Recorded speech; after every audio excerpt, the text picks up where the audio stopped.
देखो straight line का question फिर से आ गया है। इसमें आपको एक स्क्वायर दिया हुआ है। स्क्वायर में बीडी की तो काफ़ी इन्फॉर्मेशन है, बीडी लाइन की तो काफ़ी, बीडी डायगोनल काफ़ी इन्फॉर्मेशन है। यानी अगर बीडी का इक्वेशन ऑफ लाइन पूछता तो हमें निकालने में कोई दिक्कत ना होती, क्योंकि तुम्हारे 2 पॉइंट दिए हुए हैं। तो कई बार हमने आपको बताया कि equation of line straight line निकालने के 2 मेनली फॉर्म होते हैं। एक आपका फॉर्म है y equal to m x plus c, तो ये है जिसमें वाई सी का मतलब होता है वाई इंटरसेप्ट, वाई एक्सिस पे लाइन कहाँ इंटरसेप्ट कर रही थी, ये है एक्स और वाई। ठीक, एक्स और वाई 2 एक्सिस हैं, आपको ऐसे लाइन आई। ठीक है, अब उसका स्लोप तुम्हें m दिया हुआ है, इस लाइन का m दिया हुआ है, और ये अगर ये पॉइंट भी दिया हुआ है, वाई एक्सिस में ये लाइन कहाँ इंटरसेप्ट कर रही है, पॉइंट भी दिया है, तो m की जगह m रखो, c की जगह c रखो। c मतलब ये जो लाइन है वो y पर कहाँ इंटरसेप्ट कर रही है, उसे बोलते हैं c। तो अगर ऐसे दिया हुआ है, बाई चांस तुम्हें ग्राफ दे दे और सिर्फ बोले वाई इंटरसेप्ट वर्ल्डिंग ना दे, तो तुम्हें खुद ही समझ जाओगे यार वो ग्राफ में कहाँ पर वाई में, ये देखो एक वाई में इधर एक्स में, हमें वाई पे लेना है इंटरसेक्शन की जो लाइन है ना, ये वाई पे कहाँ, तो बस एम और सी डाल के एक्स और वाई के टर्म में इक्वेशन लाइन बना लो। तो एक तो ये बताया था मैंने, एक बताया था मैंने वाई माइनस वाई वन मतलब यहाँ पे डालेंगे पॉइंट, इस वाई में नहीं डालेंगे, ये वाले में डालेंगे। बच्चे ये भी कन्फ्यूज हो जाते हैं कौन सा वाई फिल करना है, कौन सा वाई फिल करना है, ये वाला Y one is equal to m in bracket x minus x one. तो वैल्यू कहाँ कहाँ डालनी है, ये y1 x1 और m। तो ठीक, इसको बोलते हैं y इंटरसेप्ट फॉर्म, और इसको बोलते हैं पॉइंट स्लोप फॉर्म। पॉइंट मतलब पॉइंट तुम्हें दिए हुए y1 x1 एंड स्लोप तुम्हें दिया हुआ है। इस 2 फॉर्म की कहाँ मतलब फिलहाल क्लास 10th में ये 2 मेनली तुम्हारे ये है इक्वेशन ऑफ लाइन के फॉर्म है। ठीक है, अब देखो क्वेश्चन तुम्हें मालूम कैसा दिया जाएगा, अगर 3 नंबर है 4 नंबर का आया, 3 नंबर का आया तो कैसे दिया जाएगा मालूम है। जैसे 2 लाइन तुम्हें दिए, 2 लाइन कुछ एक रिलेशन दिया, 2 लाइन का, एक लाइन की इन्फॉर्मेशन दी रहेगी जो कि तुम इजीली फ्रेम कर लोगे, क्वेश्चन ऑफ लाइन निकाल लो, लेकिन पूछा लेकिन उस लाइन का नहीं, मतलब जिसकी इन्फॉर्मेशन गिवन है ना। तो मैथ के क्वेश्चन के पैटर्न को समझो कि क्वेश्चन किसी भी चैप्टर में पर्टिकुलर क्वेश्चन कैसे पूछे जाते हैं। तो जिसकी इन्फॉर्मेशन इनफ है, जिसकी इन्फॉर्मेशन इनफ है उसका नहीं पूछा जा रहा है, किसी दूसरे का पूछा जा रहा है। तो जिसके पास इंफॉर्मेशन ज़्यादा है तो वो क्यों गिवन है, ये हमने आपसे क्या कहा था, ये थोड़ा माइंड में काउंटर होना चाहिए। हर क्वेश्चन का, हर जो भी डेटा उसका काउंटर एक रिएक्शन होना ज़रूरी है। पे काउंटर रिएक्शन नहीं है तब तक मैथ नहीं कर पाओगे। आपको खुद सोचना चाहिए, एसी का पूछा गया है, किसका पूछा गया है, इक्वेशन ऑफ लाइन, इसमें एसी का पूछा गया है, the equation of diagonal AC, लेकिन इन्फॉर्मेशन इसकी ज़्यादा है। देखो बी और डी के 2 पॉइंट, इसके 2 पॉइंट, यानी इसकी इन्फॉर्मेशन ज़्यादा है। पूछा किसका गया, इसका पूछा गया है। तो ये मैं बताना चाह रहा था कि ये आपके पास काउंटर रिएक्शन होना ज़रूरी है कि ये इसका क्यों गिवन है भाई, बीडी का क्यों गिवन है, पूछा तो एसी का गया है, और एसी में की इन्फॉर्मेशन ज़्यादा है क्या, कुछ ज़्यादा एसी की इन्फॉर्मेशन दिख रही है मिड पॉइंट। ये तो एक तो सॉल्यूशन तुम्हें दिया हुआ है पहली बात तो, ठीक है, तो सॉल्यूशन में जैसे 2/5 ये तो यार ये गिवन नहीं था बीच वाला पॉइंट, खैर। तो तुम्हें गिवन क्या था कि एबीसीडी स्क्वायर में बी और डी की ये 2 तुम्हें पॉइंट गिवन थे। ये स्क्वायर है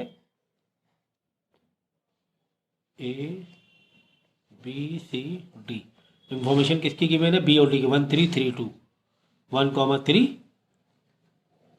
3,2। ये तुम्हें निकालना है किसकी, एसी का निकालना है। तो भाई एसी के पास तो कोई इन्फॉर्मेशन ही नहीं है, एसी के पास तो एसी कैसे निकाल लेंगे, वही ना मैंने कहा काउंटर रिएक्शन, बीडी का क्यों गिवन है। चलो काम करते हैं यार, बीडी से कुछ फाइंड करने की कोशिश करते हैं। तो देखो हमें एसी के लिए क्या चाहिए, एसी के लिए क्या चाहिए, या तो सी मिल जाए वाई इंटरसेप्ट, यहाँ तो ग्राफ दिया ही नहीं, वाई इंटरसेप्ट तो भूल जाओ, ग्राफ में नहीं दिया कोई भी चीज़, वाई सी वाला भूल जाओ, ये वाला फॉर्म ही भूल जाओ। यहाँ पर इस तरीके से एसी की निकाला जा सकता है, ये हमारा माइंड होना चाहिए कि यार ये वाले फॉर्मूले से हम निकालने के चांस हैं। भाई हमें एम मिल जाए, y1 मिल जाए, x1 मिल जाए फॉर एसी, तो काम बन जाएगा। सवाल है सर एसी का ना तो y1 दिया हुआ है, एसी का ना तो x1 दिया हुआ है, एसी का ना तो m दिया हुआ है, कुछ तो दिया ही नहीं है। चलो एक आध इन्फॉर्मेशन नहीं दी होती दिमाग दौड़ाते, कुछ तो नहीं गिवन है, ना तो x1 y1 गिवन है, ना ही तो m गिवन है।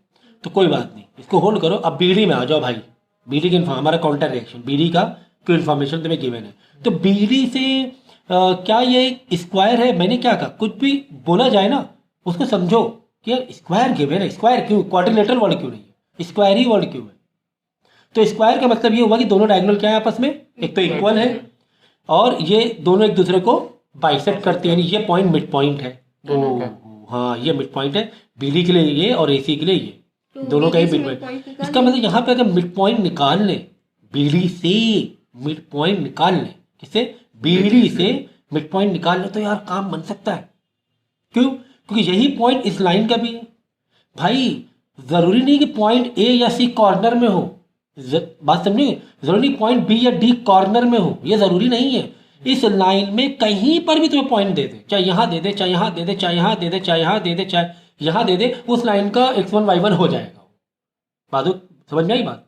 तो हमें पता है बीडी के लिए ये पॉइंट मिड पॉइंट, और वही पॉइंट एसी का भी काम करता है। बीडी से ये पॉइंट तो निकाल ले, बीडी से ये पॉइंट तो निकाल ले, कौन वाले फॉर्मूले से, मिड पॉइंट वाले फॉर्मूले से, है ना।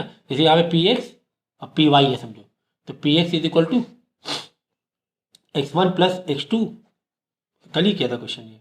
तो x1 कितना है 1 और x2 क्या है 3 है ना, 1 प्लस 3 1 प्लस 3 4/2, तो पी एक्स आ गया 2, चलो 2 मिल गया। इसी तरह पी वाई इसी बार बोल रही 3 प्लस 2 5 5/2 5/2 हो जाएगी, चलो मिल गया यार, क्या मिल गया 2 मिल गया, 5/2 मिल गया। अब यही पॉइंट इसके भी हो गए, चलो एक टेंशन दूर हुई। इस इक्वेशन लाइन बनाने के लिए यार हमें x1 तो मिल गया, हमें y1 तो मिल गया यार, अरे m मिल जाए तो काम बन जाए, यही तो कहानी है, m ही तो चाहिए सिर्फ। अब m क्या देखो, अब तुम्हें मालूम है कि ये दो लाइन आपस में एक दूसरे क्या है, स्क्वायर, मैंने परपेंडिकुलर, स्क्वायर हो, रेक्टेंगल हो, नहीं रेक्टेंगल नहीं, स्क्वायर हो या रोम्बस हो, स्क्वायर और रोम्बस, हाँ नॉट रेक्टेंगल। इसे बना के देख लो, रेक्टेंगल देख रहे परपेंडिकुलर हो रहा है कि नहीं, थोड़ा ऐसे रेक्टेंगल बनाओ बिल्कुल फैला सा, ये लाइन ये परपेंडिकुलर नहीं हो रहा बिल्कुल भी ना। लेकिन तुम रोम्बस लोगे और स्क्वायर लोगे ना, ऐसे रोम्बस या स्क्वायर लोगे ना, तो तुम बनाओगे तो परपेंडिकुलर बनेगा यहाँ पर, देखिए जिसकी चारों लाइन इक्वल है, कुल मिला के बीच में परपेंडिकुलर बनेगा, है ना। ठीक है, तो स्क्वायर और रोम्बस से परपेंडिकुलर बनेगा, तो ये परपेंडिकुलर है। ओके, ये दो लाइन आपस में परपेंडिकुलर है। हमें पता है 2m के रिलेशन क्या होता है परपेंडिकुलर के लिए, अगर m2 निकालना है तो माइनस का 1/m1 आ जाएगा, यानी पहली लाइन का अगर m मालूम पड़ गया तो दूसरी का पता चल जाएगा, सही है ना, है ना। तो पहली वाली के लिए m1 मिल सकता है ना, क्यों, m1 का एक फॉर्मूला है हमारे पास, क्या y2 minus y1 upon x2 minus x1, है ना, ये फॉर्मूला है कि नहीं है m निकालने का। तो पहली लाइन का m निकाल लो, क्योंकि पहली लाइन में चारों पॉइंट दिए हैं तुम्हें, y2 मतलब 2 माइनस 3 और x2 मतलब 3 माइनस 1, है ना, 3 माइनस 1 x2 माइनस x1, पहली लाइन का तो m निकल ही रहा है ना, तो -1/2 यहाँ आ गया m1। अब हमें दूसरी लाइन का चाहिए, मतलब m2 चाहिए, तो m2 और m1 में परपेंडिकुलर होता है, क्या रिलेशन होता है, m2 is equal to -1/m1, तो -1/2 ऐसे करके, तो -1 से काटिए दो, अब ये 2 ऊपर चला जाएगा, ये 2 आ गया m2 क्या आ गया 2/1 मतलब 2 आ गया, रेसिप्रोकल हो जाएगा ना, समझ गया ना, 2 आ जाएगा, बस आ गया 2, लो ये लाइन का आ गया 2। ये तो कल भी 3-4 बार कहा था कि ये ऐसे क्वेश्चन आते ही हैं भाई। वाले जो कल देखा था एक पॉइंट था, वो पॉइंट परपेंडिकुलर था इस लाइन में, ये वाले खाली 2 पॉइंट दिए थे, ये वाले भी दिए थे, m नहीं दिया था इसका, तो हमने इससे m निकाला था और फिर m और m में रिलेशन मारा, m2 निकाला इसका और निकाल लिया था इक्वेशन लाइन इसका। ये वही भी तो वही चीज़ है कि ये लाइन पे ये लाइन परपेंडिकुलर है, तुम्हें ये 2 पॉइंट दिए हुए हैं, ये वाला पॉइंट बस एक काम बढ़ गया, पॉइंट नहीं गिवन था तो मिड पॉइंट बोलकर निकाल लिया हमने ये पॉइंट, क्योंकि मिड पॉइंट था वो मिड पॉइंट वाले फॉर्मूले से। तो मैंने कहा ना ये क्वेश्चन आते ही हैं, मतलब इसमें इसको तुम 10 बार लगा लो, कल जो मैंने बोले थे कुछ क्वेश्चन के लिए 10 बार लगा लो, उसे लगाना ही है तुम्हें, 10 बार लगा लो, मतलब बिल्कुल ये हो जाओ। और बताओ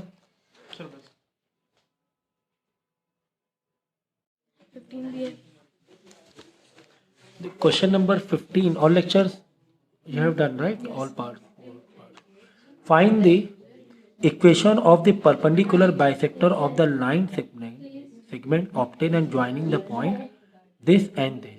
कितना इजी यार, कह रहा है कि एक पॉइंट इधर है दैट इज 6, -3, है ना, एंड लिखा है ना दिस एंड दिस, और एक पॉइंट यहाँ पर है 0, 3, ये 2 पॉइंट है। कह रहे हैं कि इस पॉइंट से जो लाइन बन रही है, देखो इंग्लिश को मैथ में कन्वर्ट करना सीखो, तब तो तुम लोग मैथ अच्छी कर पाओगे। तो इंग्लिश क्या लिखी सुनो जरा, find the equation of the perpendicular bisector. हमें फाइंड करनी है एक इक्वेशन लाइन की जो कि परपेंडिकुलर बाइसेक्टर है।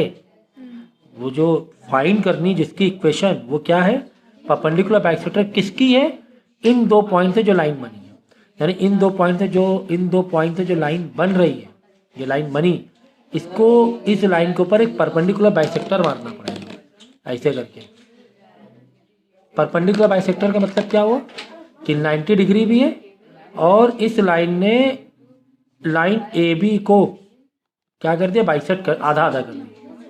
तो हमें इक्वेशन किसकी पता करनी, एक्चुअली हमें इक्वेशन इसकी पता करनी है, इस लाइन की पता करनी है। दैट इज, चलो ले लो पी, चलो एम पी ले लो। हमें ए बी की लाइन इक्वेशन लाइन नहीं पता करनी, ए बी की तो बड़ा आसान हो जाएगा, ए बी का तो पता करना बहुत आसान हो जाएगा क्योंकि दो पॉइंट दिए हुए हैं तुम्हें। स्लोप निकाल लेंगे उसका, स्लोप निकालेंगे, स्लोप निकालने के बाद y equal to m x plus c. तो कैसे निकालोगे स्लोप के बाद, y इक्वल टू नहीं, वो y माइनस y1 वाला इक्वेशन लगेगा। y इक्वल टू वहाँ वाला इक्वेशन लगाए। तो सारे इक्वेशन तुम्हें मालूम होना चाहिए। 10th में 2-3 फॉर्म है, y minus y1 to m bracket में x minus x1, x minus x1। तो y1 में ये वाले y में वैल्यू डालोगे, ये वाले में डालोगे y1 इधर x1 में वैल्यू डालोगे। m निकाल लेना अलग से, y2 minus y1 upon x2 minus x1, m डाल देना, बाद में y1 और x1 की वैल्यू डाल के इक्वेशन लाइन आ जाए। तो खैर तुम्हें इसकी जो लाइन के जो तुम्हें डिटेल अच्छी खासी दी हुई है उसकी इक्वेशन ऑफ लाइन नहीं पूछा गया है तुम्हें। तो यार इस लाइन के ऊपर एक परपेंडिकुलर बाइसेक्टर है, इसकी पूछी गई है। m इसका मिड पॉइंट है। हाँ ये मिड पॉइंट है। तब क्या करें मालूम है यार, एक काम करते हैं, यहाँ के अगर दो पॉइंट मालूम पड़ जाए भाई, अगर y equal to m x plus c सोचे हम, एक तो ये है, एक ये फॉर्म है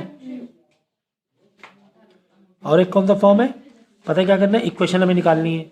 एक ये फॉर्म है, ये वाले फॉर्म से कर सकते हैं, y माइनस वाई में m x minus x one. M तो यार हमें पता चल ही जाएगा भाई, इसका जो m होगा, m मतलब यार तुम पी क्यू ले लो यार, इसे तुम लोग घबरा रहे हो, मतलब कंफ्यूज हो रहे फालतू में, बात समझो। हमें इसकी इक्वेशन ऑफ लाइन निकालनी है। कौन से फॉर्मूले से निकाल सकते हो, इससे या इससे? इससे तो कर ही नहीं सकते हो क्योंकि y इंटरसेप्ट तो हमारे पास दूर दूर तक नहीं है, हटा दो। ये इक्वेशन ऑफ लाइन इससे निकाल सकते हो। अब इसके लिए हमें क्या क्या चाहिए, m चाहिए, y1 चाहिए, x1 चाहिए। y1 x1 निकालना तो बड़ा आसान है। कैसे भाई, ये समझो कि 1 मिनट के लिए स्ट्रेट लाइन को कॉन्सेप्ट हटा दो। सोचिए कि मिड पॉइंट फार्मूला अगर लगाएं, सेक्शन फार्मूला, ये मिड पॉइंट है तो यहाँ से हमें पी क्यू पी वाई मिल जाएगा, है ना, पी सॉरी ये क्यू एक्स क्यू वाई। तो क्यू एक्स कैसे निकालोगे, x1 प्लस x2 अपॉन 2, और क्यू वाई वाला पॉइंट कैसे निकालोगे, वाई वाला point y1 plus y2 y1 plus y2 by 2, मतलब x1 6 प्लस 3 डिवाइड बाई 2, तो ये हो जाएगा 9/6 प्लस 0, 6 प्लस 0 डिवाइड बाई 2, तो 6/2 दैट इज 3 आ गया। उसका भी 3 आ गया, और इसका y1 minus 3 plus 3 minus 3 plus 3 divide by 2, तो ये आ जाएगा 0। तो एक का आ गया 0, यानी 3,0 आ गया, ये मिल गया हमें। ठीक है, तो स्ट्रेट लाइन को साइड में रख कर हमने सेक्शन फॉर्मूले से मिड पॉइंट वाला फॉर्मूला मारा और यहाँ से 2 पॉइंट निकाले। अब यार कितना आसान हो गया भाई। अब नए तरीके से सोचो, स्ट्रेट लाइन में आ जाओ कि इसकी हमें क्या बनानी है, इक्वेशन ऑफ लाइन निकालनी है। फॉर्मूला क्या है हमारे पास, y minus y1 is equal to m x minus x1 formula हमारे पास है। तो y1 x1 मालूम पड़ गया। हाँ सर, हम तो बड़े खुश हो गए, हमें y1 पता है। y1 क्या है, 0 है, is equal to m, doubt बता नहीं दरा जो m। सर m तो नहीं मालूम हमें, इस इक्वेशन का m तो हमें नहीं मालूम है, ये तो मालूम है हमें, x माइनस x1 कितना निकाला, 3 निकाला है ना, ये तो हमें मालूम है। m मालूम हो जाए तो काम बन जाए अभी। तो यार इस लाइन और इस लाइन में क्या रिलेशन है, परपेंडिकुलर। इस लाइन का m और इस लाइन के m में क्या रिलेशन है, इनवर्स नेगेटिव, है ना। अगर ये m मिल जाए तो ये वाला m इसी m का रेसिप्रोकल और माइनस साइन लग जाएगा, तो ये वाला m निकाल लो ना, तुम्हें कौन मना कर रहा है, ये वाला m निकाल लो। तो साइड में आओ, ये हम निकाल लेंगे y2 minus y1 by x2 minus x1, इस लाइन का m निकालो, फिर ये वाले m से इस लाइन के m को रिलेशन मार देना। तो ये वाला m कितना आ रहा है 3 माइनस 3 माइनस माइनस प्लस 3 हो जाएगा, 3 minus minus 3 y2 minus y1 upon x2 minus x1 0 minus 6, तो 6 बाई माइनस 6 -1 आंसर आ जाएगा, ठीक है ना, -1। तो ये आ गया m, कौन वाला, ये वाला m ऑफ ए बी, यहाँ लिख दो ए बी, चलो m1 का है। अब यहाँ वाला m2 चाहिए हमें, ताकि इक्वेशन लाइन इसकी बना सके, यहाँ m फंस रहा था ना, तो ये m1 क्या होगा, इसका रेसिप्रोकल एंड नेगेटिव, तो -1 का रेसिप्रोकल 1 -1, और लेकिन यहाँ माइनस भी लगाएंगे क्योंकि हमें रेसिप्रोकल भी करना होता है, और साइन माइनस, तो माइनस माइनस क्या प्लस हो जाएगा, तो m2 हो जाएगा 1 माइनस, ठीक है, समझ गया ना, फॉर्मूले में मांग रहा माइनस और क्वेश्चन में भी माइनस दिया हुआ है, तो प्लस हो जाएगा, बैठ जाओ। तो 1 आ गया, बस y is equal to 1 x minus 3, ये 0 हटा ही दो, यानी y is equal to x minus 3, यह आंसर आ गया इक्वेशन ऑफ लाइन, समझ गए। तो ये ऐसे क्वेश्चन बहुत सारे कराए मैंने लेक्चर में, तुम लोग क्यों नहीं कर पा रहे हो। 17 देखो, 17 क्वेश्चन क्या कह रहा है कि B and D are the vertices of the rhombus. तो यार हमेशा ग्राफ बना के चला करो, रोम्बस मतलब स्क्वायर का टेढ़ा, रोम्बस मतलब स्क्वायर का टेढ़ा, तो B और D, तो A B C D हमेशा नेमिंग दोगे, या तो A B C D ऐसे या A B C D ऐसे, ऐसे मत दे देना A B C, गलत हो जाएगा, ऐसे या फिर ऐसे। तो B है -5,6, D है 1,4, ठीक है, B और D हो गया।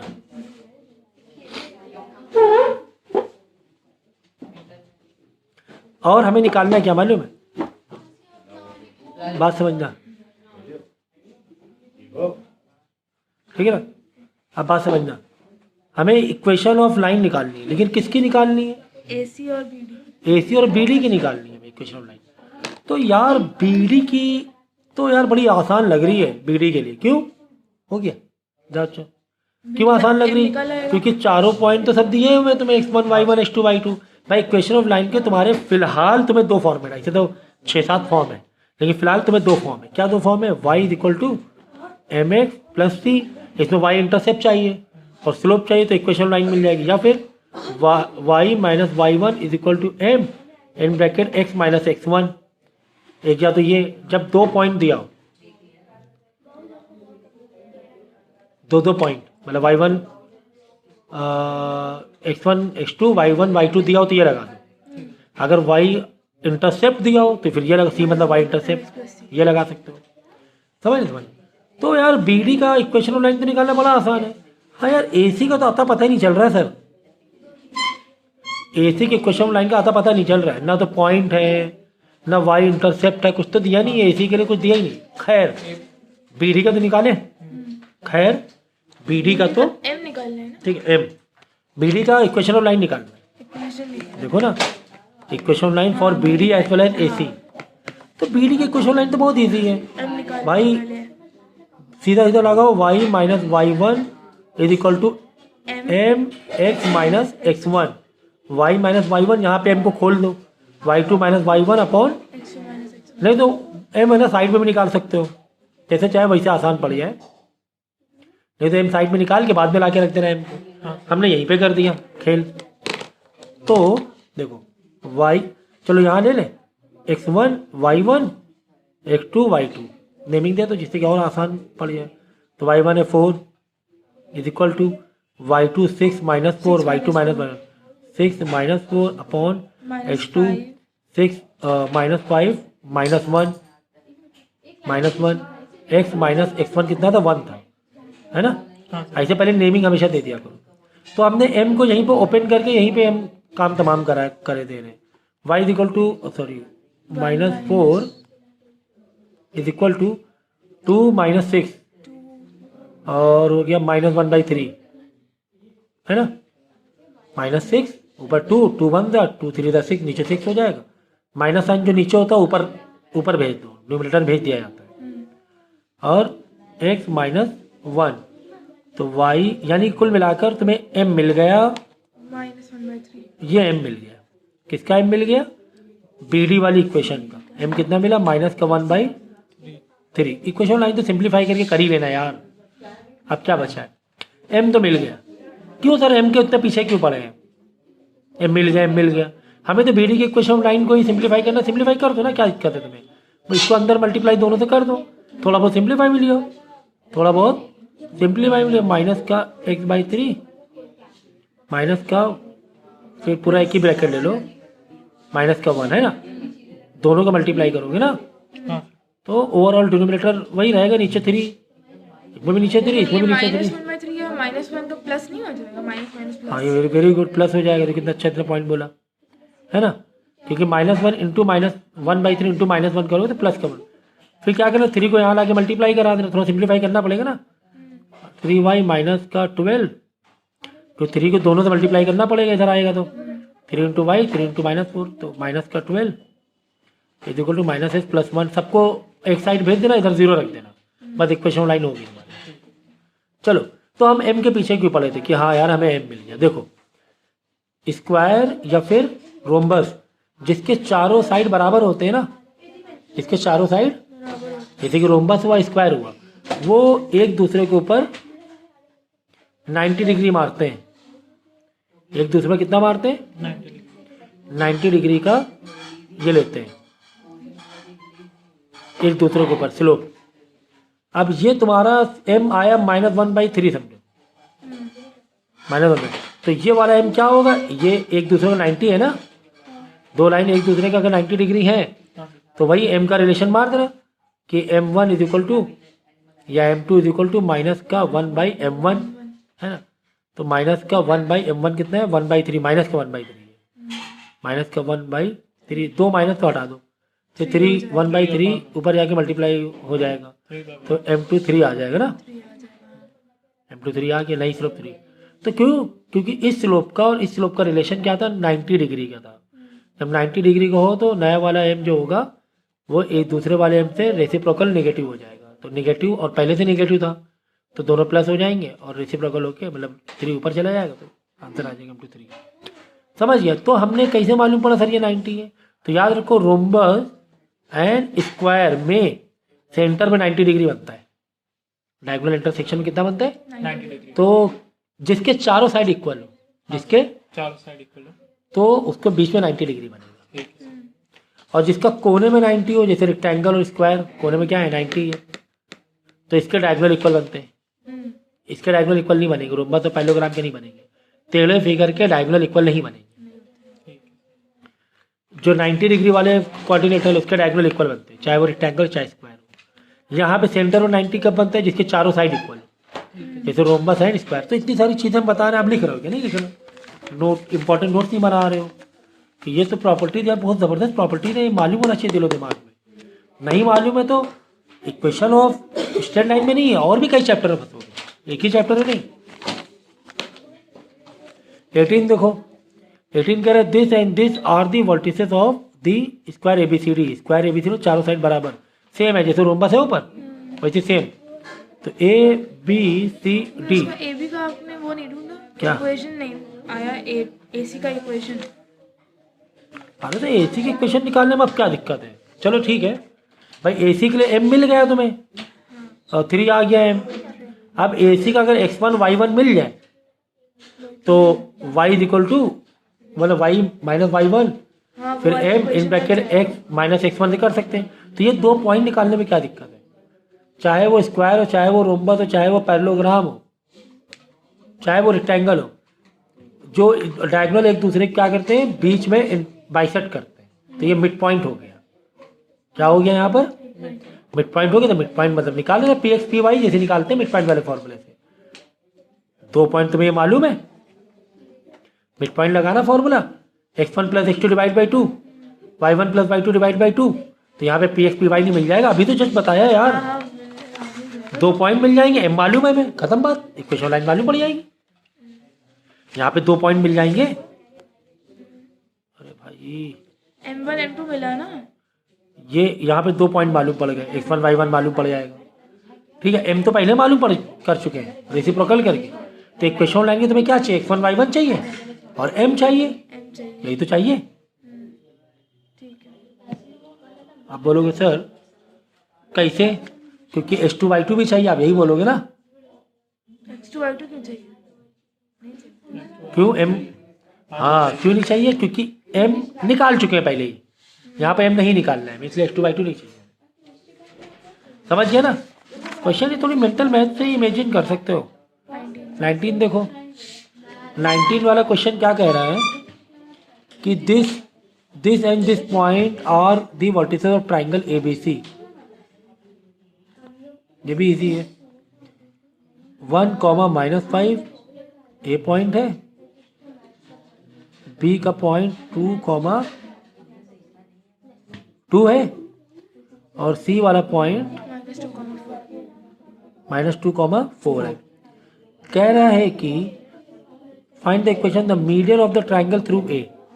कह रहे ए से मीडियन निकालो। मीडियन का मतलब होता है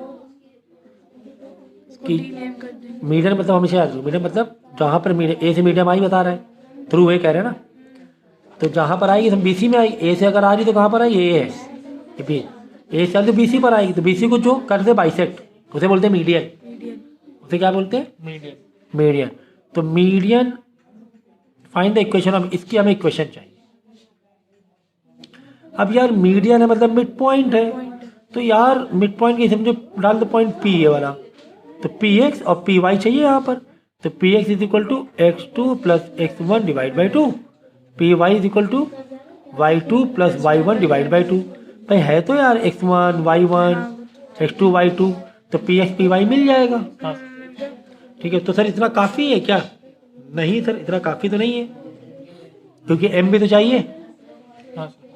भाई अगर तुम लगाओगे y - y1 is equal to m x - x1, तो y1 x1 तो मिल गया PX PY के रूप में। सर m तो नहीं मालूम है, तो मेरे भाई m को तो ओपन कर लो ना, या साइड में आ जाओ, m को निकाल लो भाई कुर्से में आकर, m is equal to side में आके निकालो, ज़्यादा अच्छा रहता है, y2 - y1 upon x2 - x1। तो सर यहाँ पर तुम्हें PX PY मालूम पड़ा है, x1 y1 x2 y2 तो है नहीं, कहे नहीं है भाई सर ये है तो यहाँ PX PY आया, मतलब x1 y1 आया, ये x2 y2 है, तो यहाँ पर x2 y2 भी, और ये हमने निकाल लिया है, यहाँ से m आ जाएगा, m यहाँ रख देना, और x1 y1 में जो भी तुमने x1 y1 माना है, इधर वाला x1 y1 माना है तो वही वाला रखेंगे। उधर वाला मांगा होता तो यहाँ से एक चीज़ अलग आ जाती, तो यहाँ पर जो भी x1 y1 वैल्यू रखी है इस हिसाब से, उस हिसाब से यहाँ पर भी x1 y1 रखना है। जो m में तुमने रखी है x1, भाई किसको x1 y1 ले, इसको किसको, किसी को भी ले लो, किसी को भी ले लो, दिक्कत नहीं है, लेकिन m के लिए जो x1 y1 ले रहे हो वही यहाँ के लिए भी x1 y1 डालना पड़ेगा, सेम वैल्यू, तो मीडियन की इक्वेशन आ जाएगी। और किसका निकालना है, altitude of the triangle through B। कह रहा है B से एक एल्टीट्यूड ये बनाया हमने, एल्टीट्यूड मतलब 90 डिग्री, एल्टीट्यूड मतलब 90 डिग्री बनाया AC पर, ये बना लिया। कह रहे हैं कि इसकी इक्वेशन बनाओ। अरे सर इसकी इक्वेशन, ये तो मिड पॉइंट भी नहीं है, ये तो मिड पॉइंट है ही नहीं, तो फॉर्मूला मिड पॉइंट में इजी पड़ जाता है, रेशियो दिया होता है बात अलग है, रेशियो वाइज निकालते हैं, मतलब ये पॉइंट तो मालूम होना चाहिए। अगर आप बोलोगे सर इससे मिड पॉइंट निकाल लेंगे, तो ज़रूरत नहीं है यार, मिड पॉइंट क्यों है, एल्टीट्यूड का मतलब ये नहीं होता मिड पॉइंट, यहाँ तो कह रहे 90 डिग्री बनाया हमने, जरूरत थोड़ा ये कि मिड पॉइंट हो, इट इज़ नॉट नेसेसरी कि ये पॉइंट क्या हो, मिड पॉइंट। हाँ डाल दो क्यू, मिड पॉइंट नहीं है, नहीं मालूम, नहीं दिया हुआ मिड पॉइंट है कि हम ये नहीं लगा सकते। अच्छा। अगर सेक्शन फॉर्मूला लगाओगे तो फिर m1 m2 होना चाहिए, रेशियो होना चाहिए।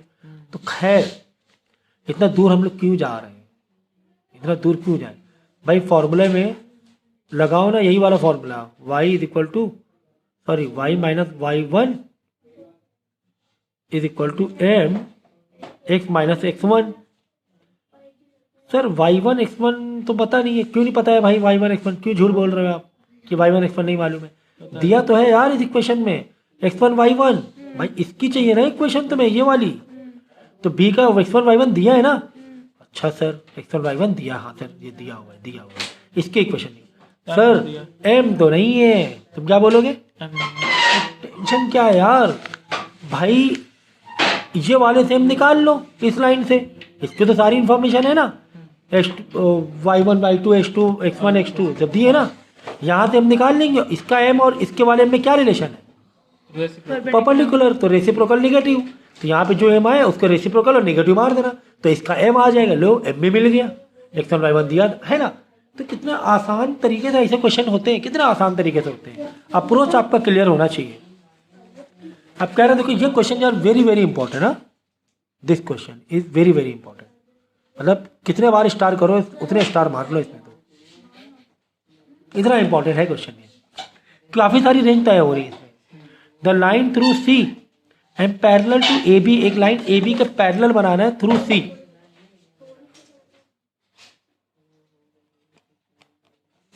ये ऐसे थ्रू सी, देखो ये ए बी है, कह रहे हैं सी के थ्रू ऐसे पैरेलल लाइन बनाना है ये, और इसकी क्या बनानी है हमें?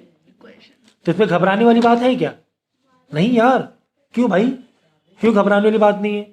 y minus y1 is equal to m x minus x1। Sir ये लाइन है, इसमें y1 x1 तो पता ही नहीं है, और m का भी आता पता नहीं है, तो ये आपको लग रहा है नहीं पता है, पता सब है सर। मिड पॉइंट पता है।